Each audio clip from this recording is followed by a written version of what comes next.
Hi everyone, another episode of Who Should You Choose, the video series where I go through the prior videos, questions, and comments and help you with your hut lineup decisions. Again, guys, if you want your question answered in the next video, make sure you're subscribed with notifications on, as it really helps me out in terms of subs and all of that, but it'll also allow you to get your question in quickly so that I can get it in the next episode. As well, if you want to get your question answered and I don't get to it here, just come find me on Twitch, twitch.tv/NoSleeves12. I go live by 2 p.m. Eastern time every single day, so have a look there. Let's get into today's questions. Throw 15 minutes up on the clock here, and we'll start with Maze Jolt. Hey, hope all is good. I'm loving the content as always. My question is, do you think I can make all the Team of the Year players? I have X Factor McDavid, so that should be a discount on the potential trade-in, and I currently can make 226 collectibles if it follows the power of collectible and fantasy event trading cost. Here's the thing. Bank on all of the cards costing at least 800,000 coins in value. So same with event collectibles. So like 800,000 is usually where it sits. McDavid can get up to 1 million. That's where I would kind of draw the line, but you're probably going to be able to make it. Minnie Fletcher says, hey, Slates, I haven't played much Chell lately, kind of getting bored of it, so I don't have a question about the game. I instead want to get your thoughts on the Ohtani signing. Oh, God. The signing and dollar amount makes sense to me, but it's the way the contract is structured. $2 million average for 10 years, then $680 million. That just seems ridiculous. Making $3 million less per year than Trash Jack Campbell is really messed up. So this was obviously, I'm in a unique situation. I'm born and raised in Southern Ontario, about an hour away from Toronto. However, I grew up a Boston Red Sox fan. I love the Red Sox, and last year specifically, MLB The Show just reinvigorated my obsession with the Red Sox. And when Ohtani's my favorite baseball player as well. He's my favorite baseball player that isn't on the Red Sox. He's just incredible. It's something that we'll never see again probably in any sport. And there was a shot that the Red Sox were in on him earlier on in the year. Obviously, that didn't fall through, or that fell through because John Henry just refuses to spend money now. But when the Jays were rumored to get him, like anyone that does not live in Ontario will never understand how insane the Canadian sports media market is. When you can't avoid, Willie Nylander taking the subway to the game is national media coverage. Like, it is full-blown insane. And when there was rumors that Ohtani was going to sign, and we had 5,000 people tracking his plane that he was rumored to be on, which ended up not being true, like, it's just nuts. And I would have never heard the end of it. Like, three of my best friends are Jays fans, like hardcore Jays fans. And I respect the hardcore Jays fans out there. But in terms of any other fan base, there's so many that are baseball fans that just like the Jays because it's the only team in the country. And it just would have been insufferable here. But I really do feel bad for Jays fans. I think that that's awful. What happened, it would have been the biggest signing probably in Canadian sports history. In terms of how the contract is done, that can only be done in MLB. So they don't get out of paying it. Ohtani's going to make probably, I think it's rumored, about $50 million in endorsements. You have to understand, the entire country of Japan follows him. Like, he has news coverage that lives in LA and follows him when he was with the Angels. He is making so much money that he said, you know what? I want to win so bad that you can pay me when my contract is done. And that does a couple things. Allows the Dodgers to build a super team. I'm assuming MLB will find a way to make sure this kind of stuff doesn't happen, but he's in such a unique position where very few athletes will defer their contract because they make so much money outside of it. Like, if he gets hurt, like if Ohtani, let's say, gets hurt in 5 years, right? He's got to wait 5 years to get his money because his endorsements will obviously slowly start to fall away, right? So there is risk involved, but he's going to make so much money and just wants to win that I respect that, but just a wild sequence. Sleeves, do you think X Factor Panarin and X Factor Quinn Hughes are worth upgrading? Also, what are your suggestions? Do you do with coins? I have 270K right now, but only a starter team. So Panarin and Quinn Hughes, I would do. No, I don't. I think there's so many good left-handed defensemen, like the team builders, that are better than Hughes, even if you were to max him out. Hughes might get Team of the Year, which would offer you a discount to get his Team of the Year card. Panarin, no. There will be better Panarin cards than his X Factor, probably. In terms of 270,000 coins right now, like, I don't know how much you can play. Like, team builders are where I would go because they're just simply so good, and you'll be able to trade them in the future for the best cards at that time as well. I'm in that spot too where I'm just waiting. Honestly, you can buy tradable master set players like Jerome McGinley or Messier for like 130,000 coins. Like, you can build a sick team because no one is like, everyone is selling these cards for so cheap. Hey, slaves, enjoy the content. My question is about the game day cards. Do you know if they will go back to the way they were in 23 or just do stats like hits? I would love it. So last year, what they did was they made them essentially fantasy cards where if they got a goal, it was worth an overall. If they got an assist, it was like 0.5. A hit, a block shot as well was like 0.5. Really cool. Loved it. I hope they go back to that. I'm assuming they're just doing hits or whatever for simplicity's sake. I want to see if they're going to do one stat, do block shots. Give us some defensemen. I'd love a Mario Ferraro card that starts at 83 overall, and he gets a +1 overall for a block shot because he's just one of the best shot blockers in the NHL. Same kind of thing, you could do with face-offs, Like, I think that there's a ton of different ways they can go here, and it is simpler. It is simpler, so. Hey, slaves, I have 350,000 coins. I'm looking to see what to do. I have 86 overall forward lineup and 84 defense. That's so vague, man. I'm looking to upgrade my defenses. They are all low overall. Do you recommend what to do with coins? So when it comes to defensemen, like, there's a couple, like Roman Josi, his captain card for like 150 to 160K wouldn't be bad. Like, that's not bad. I wouldn't hate that.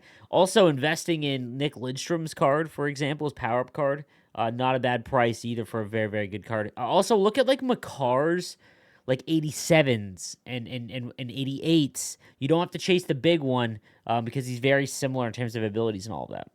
Bonjour, bro. Hey, slaves, is Roberto Luongo a good MSP to make, or do I keep my 85 Markstrom? Markstrom's getting a little long in the tooth. I find that he's given up a lot of shots that he would save earlier on, and I think that happens. Dude, part of me has, like, in my head some conspiracy where, remember back in, like, NHL 14, your goalie would get tired, and you had to put your backup in for a game so that he would play at, like, at higher over, or his normal overall. Part of me thinks that, like, at 100 games played, your goalies are just exhausted and the card's broken. Like, I don't think that, like, logically, I doubt that happens, but it wouldn't stun me if there's like some code back in NHL 14 that's still in there. Roberto Luongo is a good MSP to make if you're getting him for free, because I think that, if you want a high-rated goalie, kind of set it and forget it, that would be a good one. I apologize, I'm yawning, guys. I am a dad now, and last night was a long night. All right, hey, sleeves. Love the content, brother. I have almost 600K, and I made Madonna's team builder already. I have enough to make another 90 team builder. I'm planning on buying an 88-89 McDavid to replace his base card, an 89 Pos, and 89 Cooch, but that will change based on my team builder decision. My defense consists of Makar or Juracek, Power, Lidstrom. Do I go with Shanahan or one of the D-men? One of the D-men. Either, any of them are fine. Honestly, whatever one you think you're going to enjoy, whether the player, whether you watched Robin Regeer or Adrian Aucoin growing up, or even Willie Mitchell, I would go with one of those. They're all fantastic. Hey, slaves, my offense is nasty. I'm looking for more solid defense. I hated Bobby Orr and Ray Bourque. Something about no buckets, I think. Tell me, I have Makar headliners, which activates my 2 synergies. Should I make Star of the Month Makar or Quinn Hughes? All right, if you hated Bourque and Orr, I think it's probably because you're not excelling with smaller defensemen. Here's a cheaper one to go with, like the Game Day Sanderson, or the World Series, or whatever the hell it's called, the Global Series Jake Sanderson, the bigger guys. Any Noah Dobson of the 8 that they have made would be another one. Try that. You might be struggling because you've got Makar or some other faster defenseman, and you're not able to get the puck back because you don't have any big guys to facilitate that. Jay says, I need a good right-handed defenseman. I already have Adrian Aucoin, but after that, it's looking poor. Makar in favor or Juracek. Should I upgrade one of those to 87, or is it better right-handed defenseman available I could buy? Juracek, yeah. New guitar player says, Juracek a good power. Yeah, Juracek is a great option. Hey, slaves, how do you suppose I make enough coins for Team of the Year? Coins, it's different. Like, oh, man, this is going to be probably a video for a future time, and it's going to eat up a lot of the time in this video, but I think this is going to help a lot of people out.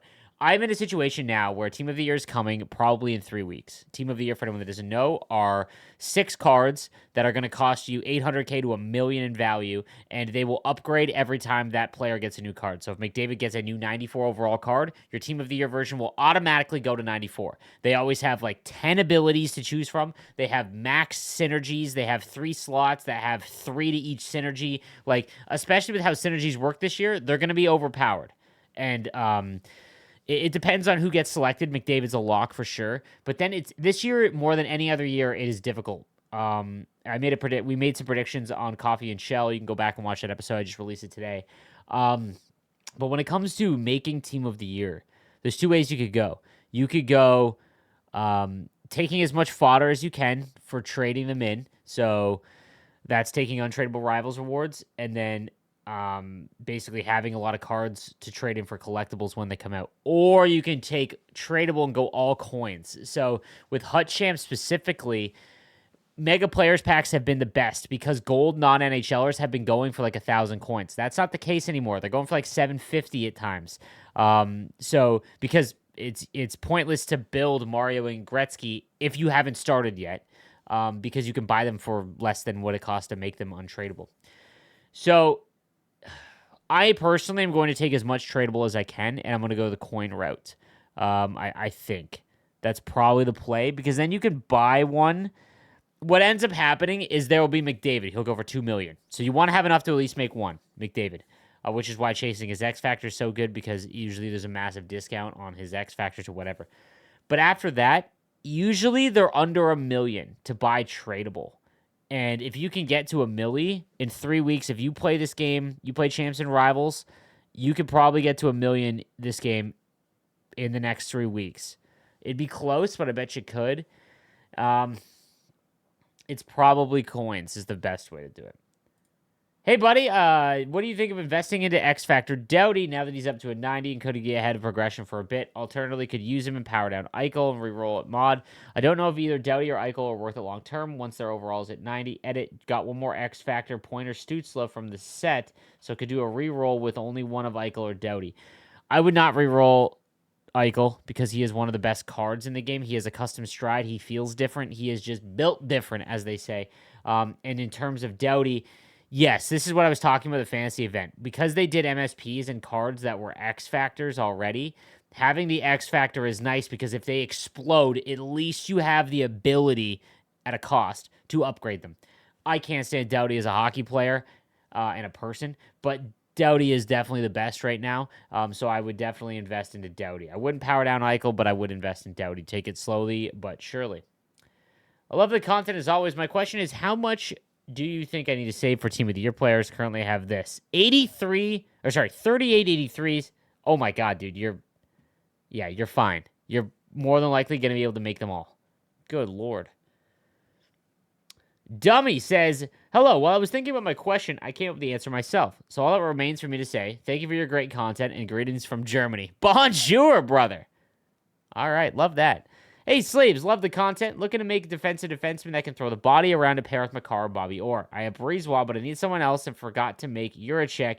I forgot that you can't make them now. I should have made it more evident to make them all, at least to 82. I didn't enough. I did on Twitch a little bit. I wish I would have told more people to do that, so I apologize. That's on me. Is there someone I should make or buy at 135,000 coins now, or wait until next week's captain's event to see if someone comes out there? I would wait to see, because you could probably make one for free if you haven't already by doing the objectives. 135,000 coins, like, is Dobson right-handed? I think he's left-handed.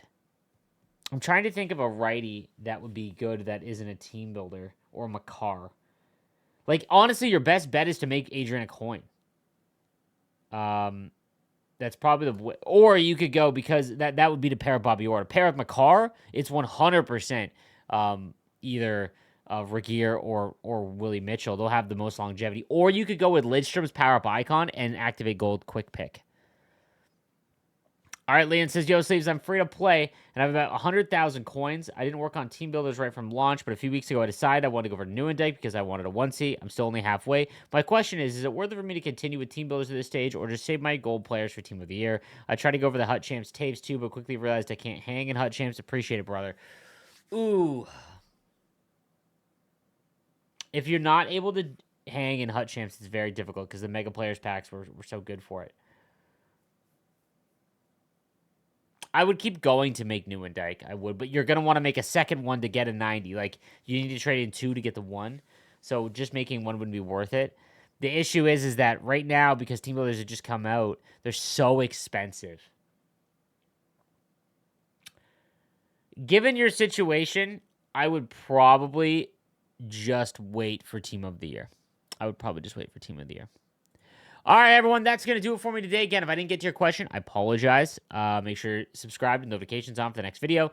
And come check me out on Twitch, twitch.tv/nosleeves12. I've also been growing on Instagram and TikTok quite a bit. Links for those are down below. If you guys are on those platforms a lot, check it out. I put a lot of reels and with a lot of in-depth tip videos on those platforms, so I'd appreciate the follow. I'll see you guys next time. Have a good one.